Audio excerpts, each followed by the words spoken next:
अबुल पाकिर जैनुलाब्दीन अब्दुल कलाम, जिन्हें missile man और जनता के राष्ट्रपति के नाम से भी जाना जाता है, 15 अक्टूबर 1931 को धनुषकोडी गांव रामेश्वरम तमिलनाडु में एक मध्यम वर्ग मुस्लिम अंसार परिवार में इनका जन्म हुआ।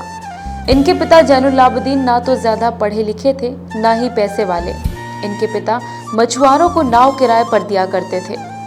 अब्दुल कलाम संयुक्त परिवार में रहते थे। परिवार में सदस्यों का अनुमान इस बात से लगाया जा सकता है कि वह 5 भाई और 5 बहन थे और घर में 3 परिवार रहा करते थे। अब्दुल कलाम के जीवन पर इनके पिता का बहुत प्रभाव रहा। वे भले ही पढ़े लिखे नहीं थे, लेकिन उनकी लगन और उनके दिए संस्कार अब्दुल कलाम के बहुत काम आए। 5 वर्ष की अवस्था में रामेश्वरम की पंचायत के प्राथमिक विद्यालय में उनकी शिक्षा दीक्षा हुई। उनके शिक्षक यादुराई सुलेमान ने उनसे कहा था कि जीवन में सफलता तथा अनुकूल परिणाम प्राप्त करने के लिए तीव्र इच्छा, आस्था, अपेक्षा, इन 3 शक्तियों को अच्छे से समझ लेना।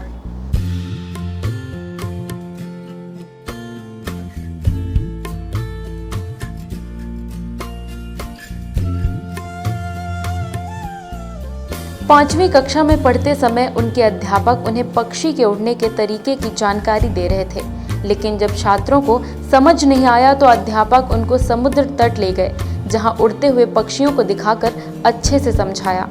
इन्हीं पक्षियों को देखकर कलाम ने तय कर लिया कि उनको भविष्य में विमान विज्ञान यानी कि एविएशन साइंस में ही जाना है। कलाम साहब के गणित के अध्यापक सुबह ट्यूशन लेते थे, इसलिए वह सुबह 4 बजे ट्यूशन पढ़ने जाते थे। अब्दुल कलाम ने अपनी आरंभिक शिक्षा जारी रखने के लिए अखबार वितरित करने का काम भी किया था।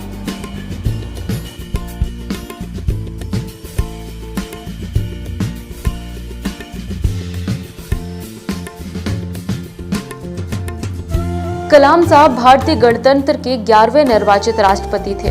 वे भारत के पूर्व राष्ट्रपति, जाने माने वैज्ञानिक और इंजीनियर के रूप में विख्यात थे।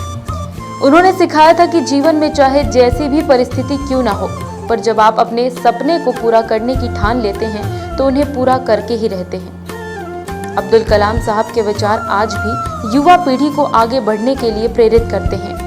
1974 में भारत द्वारा पहले मूल परमाणु परीक्षण के बाद से दूसरी बार 1998 में भारत के पोखरण द्वितीय परमाणु परीक्षण में एक निर्णायक संगठनात्मक, तकनीकी और राजनैतिक भूमिका निभाई। कलाम साहब भारतीय जनता पार्टी और विपक्षी भारतीय राष्ट्रीय कांग्रेस दोनों के समर्थन के साथ 2002 में भारत के राष्ट्रपति चुने गए।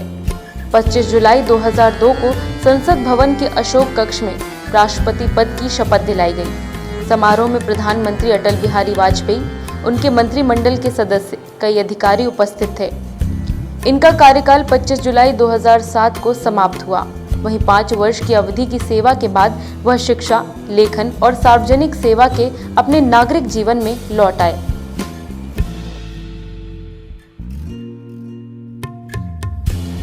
कार्यालय छोड़ने के बाद कलाम साहब भारतीय प्रबंधन संस्था शिलोंग, भारतीय प्रबंधन संस्था अहमदाबाद, भारतीय प्रबंधन संस्था इंदौर व भारतीय विज्ञान संस्था बेंगलोर में एक विजिटिंग प्रोफेसर बन गए।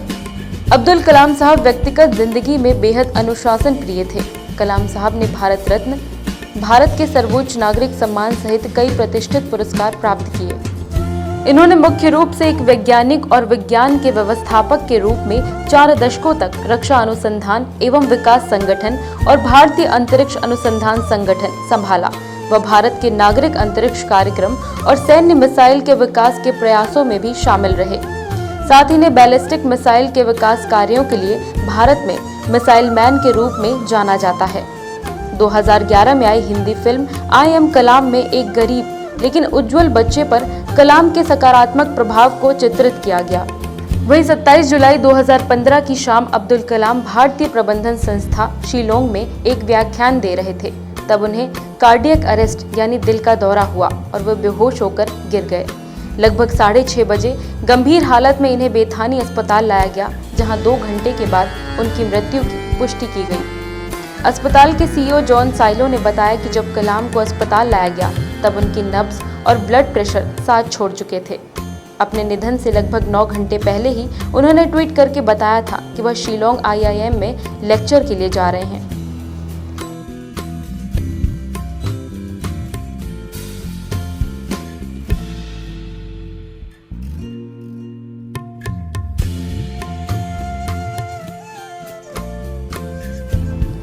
उनकी पुण्यतिथि पर GSR टाइम्स न्यूज़ परिवार उन्हें शत शत नमन करता है।